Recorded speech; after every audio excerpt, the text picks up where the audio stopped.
할렐루야. 네, 오늘도 이 저녁에 우리 주님 앞에 나오신 여러분들 진심으로 환영하고 축복합니다. 자, 오늘은 이스라엘의 구원이라는 제목으로 함께 은혜 나누기를 원합니다. 하나님의 구원 역사는 참 신묘막측하다, 우린 이렇게 말할 수 있습니다. 우리들의 얕은 생각과 미련한 지혜로는 하나님의 뜻을 다 한다는 것은 거의 불가능하다 하는 것입니다. 우리가 에스더서를 이렇게 보았지만은 정말 그 교만한 하만을 하루아침에 떨어뜨리시고 그리고 모르드게를 높이시는 그 하나님의 방법은 누구도 상상하지 못했던 것입니다. 이것이 하나님이 일하시는 방법이고 하나님의 지혜라는 것입니다.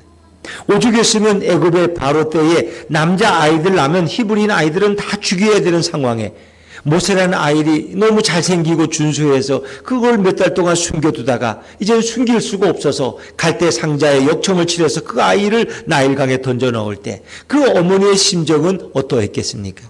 이제는 내 품으로 너를 보호할 수 없단다. 이제 하나님의 품에 그를 맡기는 거예요. 하나님의 품에 그를 던지는 거예요. 그런데 하나님이 어떻게 일하십니까?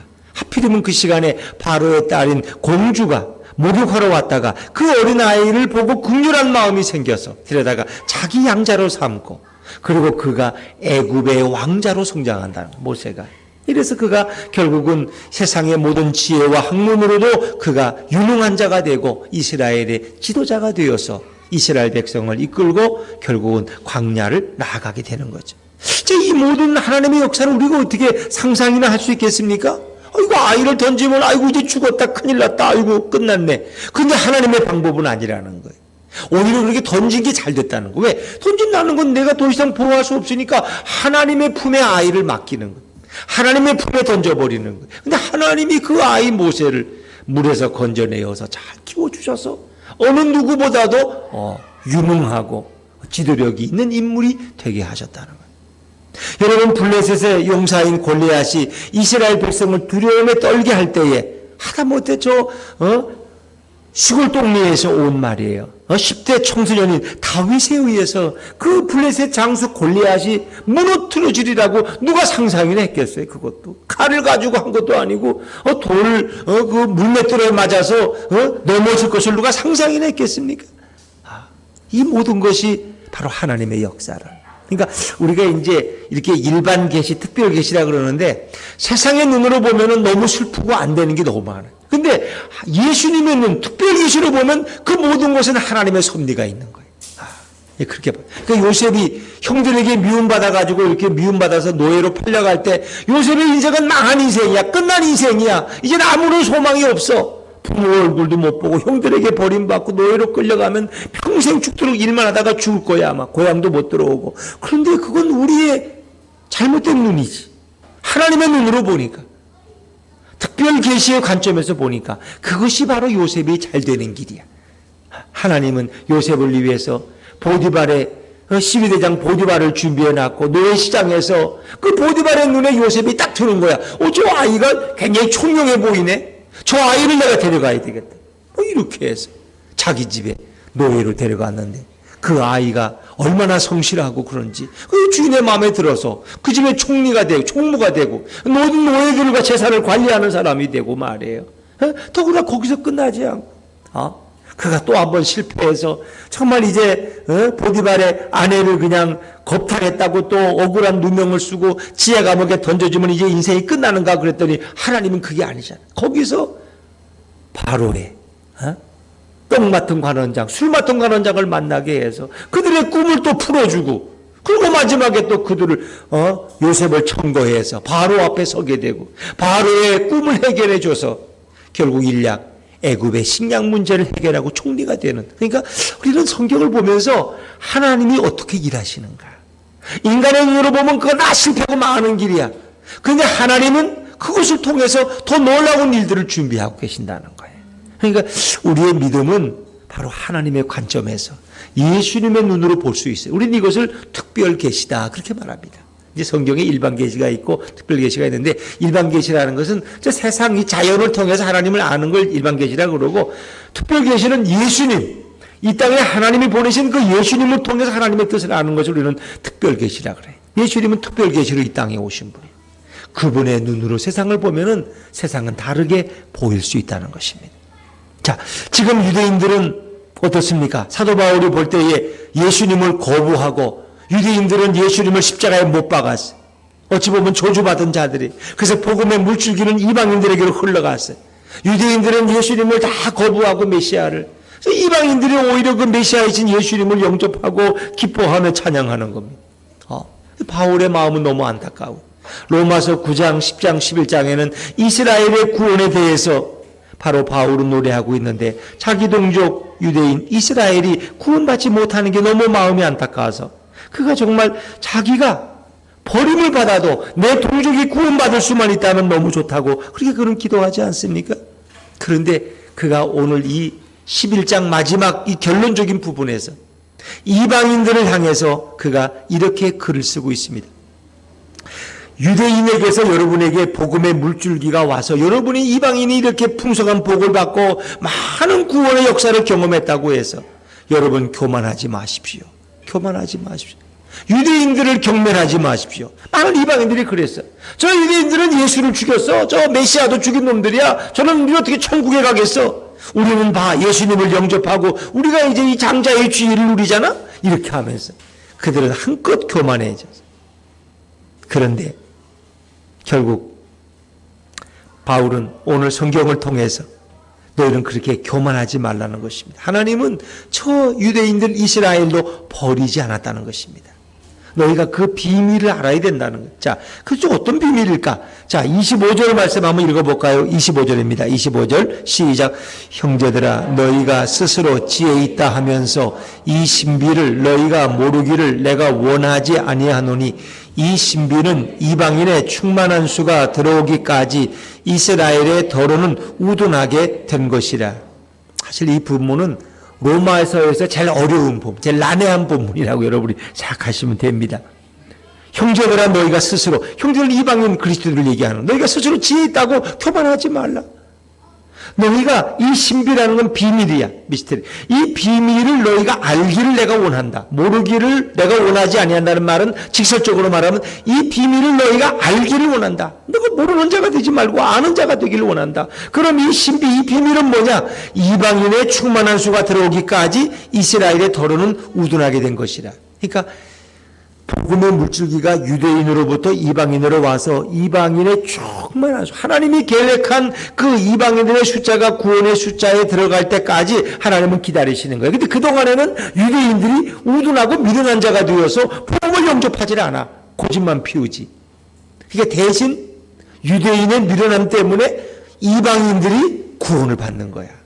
충만한 수가 하나님의 구원의 대열에 들어오기까지 이스라엘은 더러 우둔하게 되었다. 미련한 자들이 되어서 메시아를 알아보지 못하고 복음을 영접하지 아니했다는 거예요. 그런데 오늘 바울이 하고 싶어하는 얘기는 26절이에요. 26절 앞부분만 한번 읽어볼게요. 앞부분만 시작.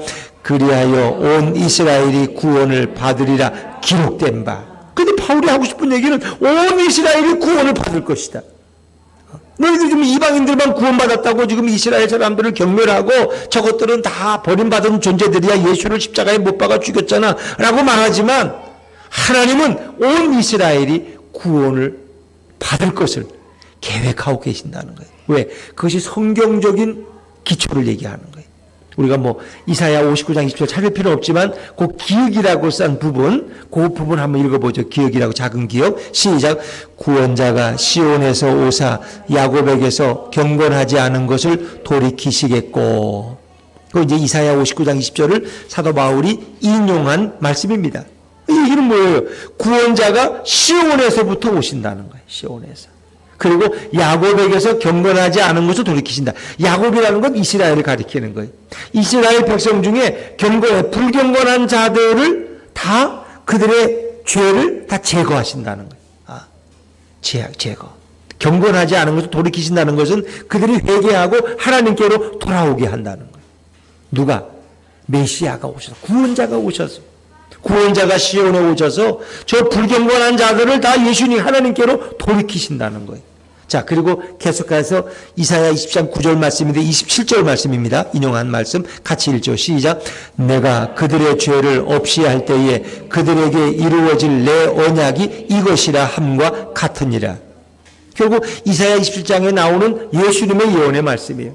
내가 그들의 죄를 없이 할 때, 내가 예수님이 이 땅에 오셔서 이 모든 이스라엘 유대인들의 죄악을 다 씻어서 깨끗게 하시고 이제 그들에게 새로운 언약을 맺으신다는 거예요. 그 얘기는 결론적으로 뭐냐?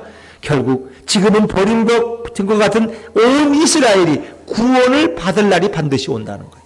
구원을. 그게 하나님의 섭리라는 거예요. 유대인들은 이제 구원 못 받고 복음의 물줄기가 이방인에게만 갔다고 이렇게 여러분 착각하지 마십시오.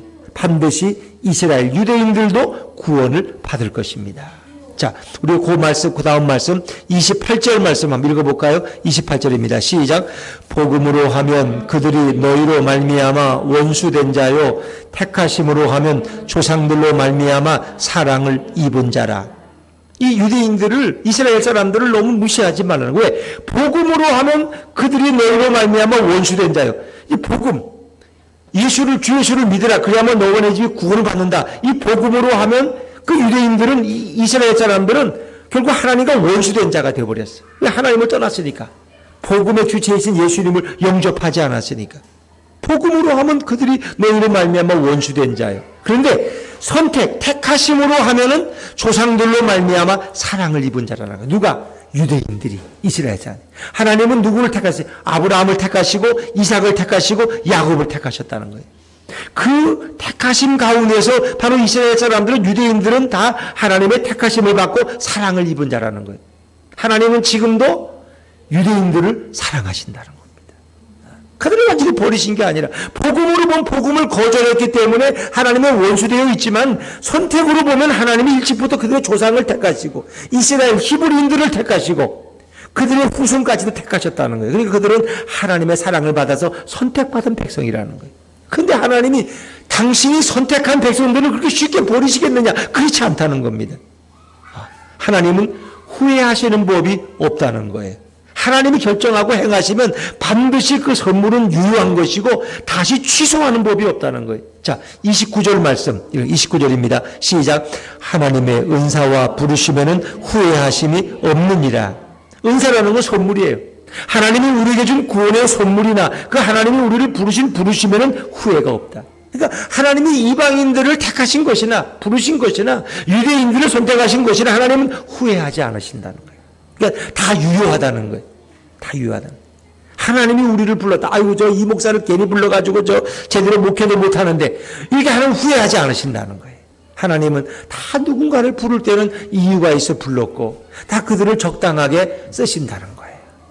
요즘 이은미 집사님을 하나님이 얼마나 아름답게 쓰시는지 몰라. 그것도 비서까지 또 만들어놨어. 본인이 좀 늦으면 우리 아내의 성도님이 대신 또 와서 다 해놓고. 이야, 오늘. 아이고, 그 이은미 집사님이 안 왔더라고, 오늘 아침에. 그래서, 아이고, 오늘 실시간은 못하겠다. 그랬더니, 아내의 성도님이 탁 저기 앉아 계시는 거야. 그러니까 벌써 다 해놓은 거야. 이야. 이럴 수가, 이게 하나님의 역사 아닙니까, 이게? 어? 거기다 또 아까 저녁에 또 뭐 잘 안 된다, 스트리밍이. 하더니 또 일어나면서 머리를 또 거기 부딪혔어, 또 위에. 그 철창에다가. 그 머리가 깨졌는지 철창이 깨졌는지 모르겠는데 그러면서도 기쁘게 일하는 게 얼마나. 그러니까 하나님이 우리를 부르실 때는 다 필요 있어 부르신 거지 쓸데없는 사람은 아무도 없다는 거예요. 그래서 감사해야 돼. 저 요즘 너무 감사해요. 어제 백신 맞고 오늘 너무 감사한 게 왜? 우리 아내하고 저 같이 맞았는데 제 몸만 욱신거려 그냥. 타이레놀 두 알 막 먹고 계속 온도를 재고해도 막 38도가 막 넘어갈 거 같고 막 으스스 추워가지고 너무 감사했어. 우리 아내에게 저런 고통을 줬으면 어떡할 뻔했어. 저에게 고통을 몰아주신 주님을 찬양합니다. 그럼 우리 아내가 카페가 일도 못하고 들어누우면 어떡해. 제가 가서 할 수도 없고. 그래서 저에게 아내의 목까지 다 주신 게 너무 감사해서 내가 십자가를 지리라 생각하고 그래서 오늘도 설교가 짧아질지 모르겠어요. 또. 예? 하여튼 이 모든 것을 하나님은 결국 후회하지 않으신다는 거예요. 이게 보면은 이방인들도 사실은 초기에 순종하지 않았던 불순종했던 자들이에요. 근데 하나님이 그 이방인들에게도 긍휼을 베푸셨다는 거예요. 하물며 유대인들에게도 긍휼을 베풀지 않겠느냐. 자, 우리 30절 말씀을 읽어볼까요? 30절입니다. 시작. 너희가 전에는 하나님께 순종하지 아니하더니 이스라엘이 순종하지 아니하므로 이제 긍휼을 입었는지라. 너희라는 건 이방인들이야. 너희가 전에는 하나님께 불순종했다는 거야. 이방인들이 하나님을 몰라요. 우상 숭배하던 자들이고 다 굿하던 자들이야. 그런데 이스라엘이 순종하지 아니하므로 이제 그 이방인들이 긍휼을 입은 거야. 그래서 복음이 그들에게 들어온 거야. 31절에 같이 읽습니다. 시작. 이와 같이 이 사람들이 순종하지 아니하니 이는 너희에게 베푸시는 긍휼로 이제 그들도 긍휼을 얻게 하려 하심이라. 이와 같이 이 사람들이라는 건 앞에서 말한 이스라엘 사람들이야. 이스라엘 사람들이 불순종함으로 순종하지 아니하니 이는 너희에게 베푸시는 긍휼로 이방인들에게 베푸시는 긍휼로 이제 그들도 긍휼을 얻게 하려 하심이라. 그러니까 이방인에게 베풀었던 이 긍휼을 이제는 유대인에게도 베푸신다는 거예요. 유대인에게도. 그러니까 하나님은 유대인들을 선택하셨고 또 이방인들을 부르셨는데 그 모든 것은 하나님이 후회하지 않으신다. 왜? 다 그들에게 긍휼을 베푸시고 그들을 구원으로 이끄시기 때문에. 32절 말씀, 32절입니다. 시작. 하나님이 모든 사람을 순종하지 아니하는 가운데 가두어 두심은 모든 사람에게 긍휼을 베풀려 하심이로다. 아멘. 어떤 사람도 지금은 불순종하는 것 같아. 지금 뭔가 마음에 안 들어. 좀 하는 모든 행동이. 그런데 하나님은 아니라는 거예요. 하나님이 부르신 사람들은 반드시 그들에게 긍휼을 베푸신다는 거예요.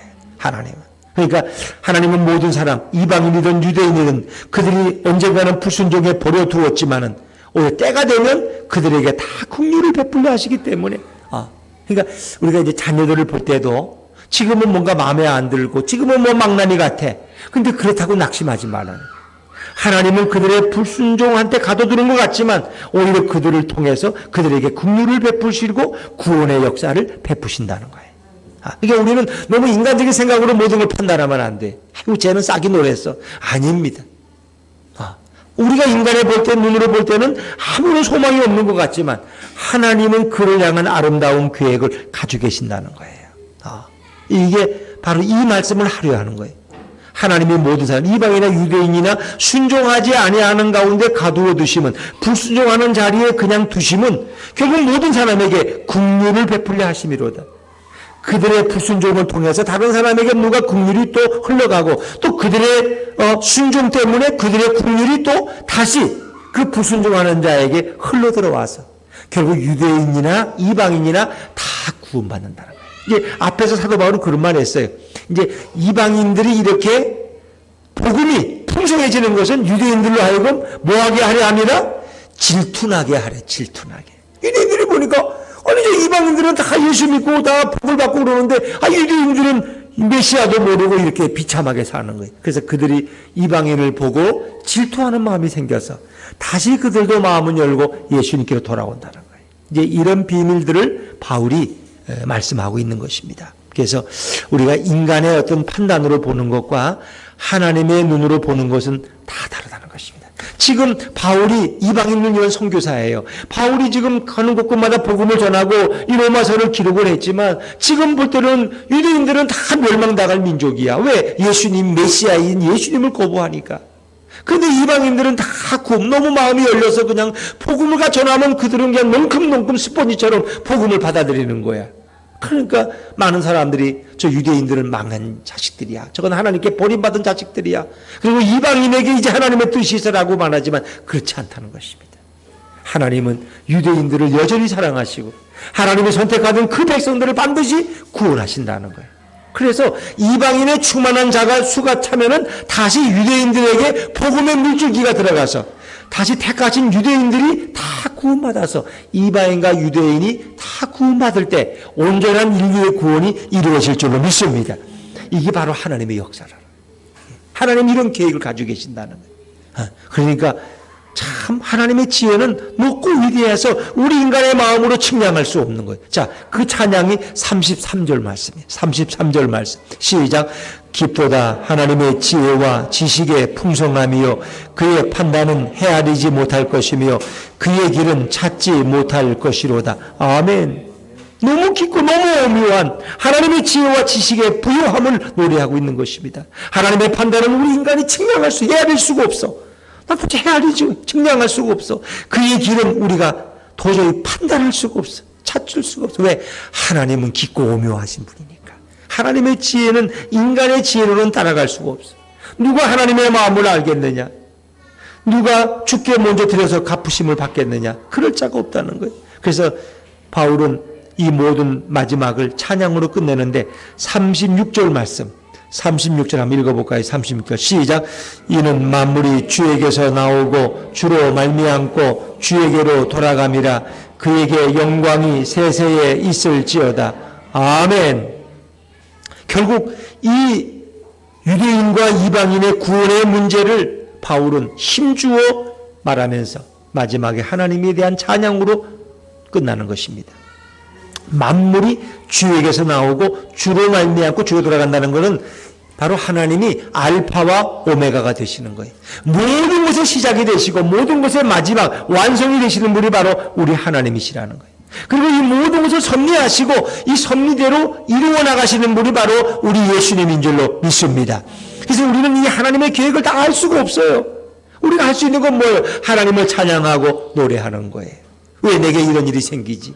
왜 내게 이런 시련이 있지? 왜 하나님 내게 이런 복을 주시지? 우리는 알 수가 없어. 우리가 할 수 있는 건 뭐예요? 답답해하고 원망하는 것이 아니라 절대 주권을 가지신 우리 주님 앞에 찬양하고 영광을 돌리는 거예요. 왜? 하나님 우리를 향한 아름다운 계획을 가지고 계시기 때문에. 그래서 그분을 찬양하고 그분을 높여드리는 거예요. 왜 이렇지? 왜 이런 일이 생기는지? 우리 내일이 내가 어떻게 될지 몰라요. 그러나 답답하다고 원망하는 것이 아니라 그것을 알려고 하지 말고 우리를 선한 길로 인도하시는 주님을 찬양하는. 그래서 하나님의 깊고 오묘한 그 섭리를 찬양하고 하나님의 절대 주권 앞에 우리가 순종할 때 하나님은 우리를 더 기뻐하시고 오늘 유대인과 이방인을 향한 이 구원의 아름다운 계획이 임했던 것처럼 우리들에게도 이런 하나님의 역사가 임할 줄로 믿습니다. 우리는 하나님의 뜻을 다 하는 자가 없습니다. 누구도 그래요. 그래서 예전에 1990년인가 92년인가 단위 선교회 재림 10월 29일인가 12월 며칠 날 재림 온다고 또 하얀 옷을 입고 기다리라고 또 그러고 거기 다 거짓말이죠. 결국은 모든 걸 다 안다는 건 없어요. 그런 사람 없어. 예수님도 모르는 게 있다 그렇잖아요. 그렇죠? 언제 하나님의 나라가 이루어질지 나도 모르고 천사들도 모르는 거예요. 오직 하나님만 아신다 그래. 다 한다는 게 늘 위험한 거야. 어떤 목사님 설교 이렇게 지나가다 들어보니 그분이 그래. 누가 이제 병 고치는 은사를 받은 분이야. 그래서 그분이 이제 목사님이든 전사님이든 권사님, 권사님 내가 몸이 이렇게 아픈데 나 좀 기도해 달라고. 권사님은 이런 신유의 은사가 있어요. 그럼 내가 기도하면 하나님이 치료해 주시지. 그럼 얼마나 있으면 치료받겠어요? 그랬더니 2주면 다 나을 거야. 그렇게 모든 걸 다 아는 것처럼 그렇게 하면은 믿지 말라는 거예요. 그건 하나님만이 아시는 거야. 우리가 간절히 기도하는데 한 주 만에 나을지 2주 만에 나을지 한 달 만에 나을지 1년 후에 나을지 그건 하나님만 아시는 거지. 어떻게 그거 다 알아? 그럼 그거 신이야? 그렇잖아요. 고치고 못 고치고도 하나님이 결정하실 일이야. 단지 우리는 하나님 앞에 부르짖고 중보 기도하는 거예요. 그 사람의 병이 낫기를 위해서 기도할 뿐이지. 그 모든 것을 결정하시는 분은 누구야? 바로 하나님이시래. 하나님. 예수님이라는. 우리 인간들은 모든 걸 자기 다 아는 거야. 그냥 자신이가 걱정하지 말라고 그냥. 그럴수록 조심하라는 거. 왜? 이단들은 늘 그렇게 확신 있게 얘기해. 모든 걸 다 하는 것처럼. 근데 그것이 다 나중에는 잘못되고 빗나간 것을 알 수 있어. 우리는 아는 것은 알 수 있지만 모르는 게 더 많아요. 그렇기 때문에 늘 겸손히 주님의 지혜를 구하고 주님의 뜻을 구하는 거야. 그리고 하나님 앞에 맡기는 거예요. 나는 잘 모르지만 주님께서 이 모든 것을 선한 길로 이루어 가시기를 원합니다. 주님의 자비를 구하는 거예요. 그러나 우리는 그분이 선하시고 그분이 위대하시고 그분이 능력이 있으신 것을 믿기 때문에 당신의 사랑하는 백성들을 어여삐 여기시고 그들을 합력해 서로를 이루게 하시는 주님임을 알기 때문에 우리는 그분께 내 인생을 믿고 신뢰할 수 있는 거예요. 주님을 믿고 신뢰하는 우리 모든 성도들을 통해서 날마다 주님의 역사가 드러나고 주님께 영광이 돌려지기를 주님의 이름으로 축원합니다.